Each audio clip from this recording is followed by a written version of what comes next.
45 வயசு பெண்ணுக்கு ஒரு சிக்கல். டாக்டர், கல்யாணமாகி கிட்டத்தட்ட 20 வருஷம் ஆயிருக்கு. செக்ஸ் நல்லா என்ஜாய் பண்ணியிருக்கேன். ஆனால் கடந்த 6 மாசமா செக்ஸில் ஈடுபடுறதுக்கே பயமாக இருக்கு. ஏன்னா செக்ஸில் ஈடுபடுறப்ப என்னுடைய பெண்ணுடைய ஜனன உறுப்பு வஜைனா இருக்கு இல்லையா, அதில் வலி இருக்குது, எனக்கு ஒரே எரிச்சலாக இருக்குது. சொன்னால் எங்கள் ஹஸ்பண்ட் ஒத்துக்க மாட்டேன்றாரு. அதெல்லாம் ஒன்றும் கிடையாது, சும்மா இரு அப்படின்றாரு. திட்டுறாரு என்ன. நீ இப்படி இது மேலே பண்ணால் நான் வெளியே எங்கேயாவது போயிடும் அப்படின்னு சொல்கிறாரு. எப்படி தானே எங்காதி இப்போ செக்ஸ் இருக்கிற இன்ட்ரெஸ்டே போயிடும் போல் இருக்கு. இந்த வலி பொறுக்க முடியல, என்னால் தக்க ஆலோசனை கொடுங்கன்னு கேட்குறாங்க. பேசிக்காக இவங்க ஃபுல் இன்ஃபர்மேஷன் கொடுக்கல. இவங்களுக்கு வேறு ஏதாவது பிரச்சனை இருக்கான்னு தெரியாது நமக்கு. இந்த செக்ஸில் ஈடுபடுறப்போ வஜைனால் வலி வர்றதுக்கு பல காரணங்கள் இருக்குது. அது முக்கியமாக இந்த அம்மா 45 வயசு இருக்கிறதுனால மெனப்பாஸ் ஒரு காரணமாக இருக்கலாம். இந்த பெண்ணு தன்னுடைய வயசு 45ன்னு சொல்கிறாங்க. பொதுவாகவே இந்த வயசில் மெனோபாஸ் மாதவிடா நிற்கிறதுக்கு வாய்ப்புகள் அதிகமாக இருக்குது. மாதவிடா நிற்கிறப்போ மெனோபாஸ் வர்றப்போ என்ன ஆகும், பெண்ணுடைய ஹார்மோன் ஈஸ்ட்ரோஜன் அதோடைய தயாரிப்பு கம்மியாகும், நின்றுடும். இந்த ஈஸ்ட்ரோஜன் ஹார்மோனால் தான் வஜைனா இருக்கிற உள்பறை இருக்க இல்லையா செவரு, அது ஆரோக்கியமாக இருக்கும், நீரும் ஊறும். செக்ஸில் ஈடுபடுறப்ப எந்த வலி எரிச்சலும் இருக்காது. இப்போ இவனுக்கு மாதவிடா நின்று போச்சு.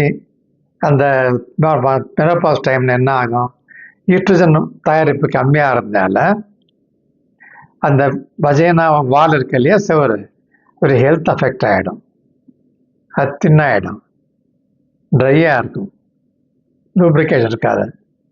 லூப்ரிகேஷன் என்ன ஆகும், செக்ஸில் ஈடுபடுறப்போ உரசல் ஏற்பட்டு வலி எரிச்சல் இருக்கும். இதுக்கு என்ன செய்யணும்னா, டாக்டர் கிட்ட போய் ட்ரீட்மெண்ட் எடுத்தீங்கன்னா அவங்க ஈஸ்ட்ரோஜன் ஹார்மோன் ரீப்ளேஸ்மெண்ட் பண்ணுவாங்க. உங்களுக்கு க்ரீமாக கொடுக்கலாம், இன்ஜெக்ஷனாக போடலாம், மற்றபடி தான் செய்யலாம். இன்னொரு காரணம் வலி ஏற்படுறதுக்கு வஜைனைட்டிஸ்ன்னு சொல்லும். அதாவது பெண்ணுடைய ஜனன உறுப்பு வஜைனா அது கீழேயே ஆசனமாக இருக்கிறதுனால ஏனஸ் அங்கேருந்து இன்ஃபெக்ஷன் இங்கே பரவுறதுக்கு வாய்ப்புகள் இருக்குது. முக்கியமாக செக்ஸ் முடித்த பிறகோ மோஷன் போன பிறகோ சரியாக வாஷ் பண்ணான்னா இன்ஃபெக்ஷன் வர்றதுக்கு இருக்குது.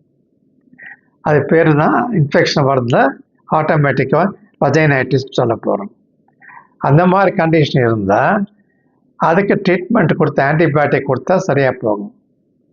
இதெல்லாம் இல்லாமல் தேவைப்பட்ட அளவுக்கு நீங்கள் 2 பேரும் ஃபோர்ப்ளேல ஈடுபடுறீங்களா இல்லையா, அதை தெரிஞ்சுக்கணும். ஏன்னா ஆணுக்கு ஒரு அழகான பெண்ணோ ஒரு பெண்ணுடைய படத்தை பார்த்தாலே மூடு வந்துடும், பிறப்பு துணை வரும். பெண்ணுக்கு அந்த மாதிரி படத்தை பார்த்தாலும் ஆணை பார்த்தா உடனே வராது. அவங்க தூண்டுதல் அவங்க மனசு மூலமாக வரணும். ஆங்கிலத்தில் நாங்கள் காக்னிட்டிவ் ஸ்டிமுலேஷன் சொல்கிறோம். அது வரணும்னா தேவைப்பட்ட அளவுக்கு ஃபோர்ப்ளேல ஈடுபடணும். அந்த அம்மாவுக்கு அந்த தன்னுடைய பார்ட்னரோட ஆண் பார்ட்னரோட கம்ஃபர்ட் லெவல் ஏற்பட்டு கம்ஃபர்டபுளாக இருந்து ஹாப்பியாக இருந்தால் தான் அந்த தூண்டுதல் வர ஆரம்பிக்கும். அந்த தூண்டுதல் வர்றப்போ தான் லூப்ரிகேஷன் வரும். லூப்ரிகேஷன் வந்தால் உரசல் ஏற்படாது, வலியும் இருக்காது. அப்படி அந்த ஃபோர்ப்ளேல ஈடுபடாமல் டைரெக்டாக செக்ஸில் ஈடுபட ஆரம்பிச்சிட்டிங்கன்னா உரசல் ஏற்பட்டு எரிச்சல் வலி இருக்க தான் செய்யும். எதுவாக இருந்தாலும் உங்கள் டாக்டரை நீங்கள் கன்சல்ட் பண்ணிங்கன்னா அவங்க பரீட்சை பண்ணி என்ன காரணம் கண்டுபிடிச்சி உங்களுக்கு அட்வைஸ் கொடுப்பாங்க. அதனால் நீங்கள் கவலைப்பட தேவையில்லை. உங்கள் செக்ஸ் வாழ்க்கை எண்ட் ஆக போகிறது கிடையாது. பல நாட்களுக்கு நீடிச்சு இருக்க போது தைரியமாக இருங்க.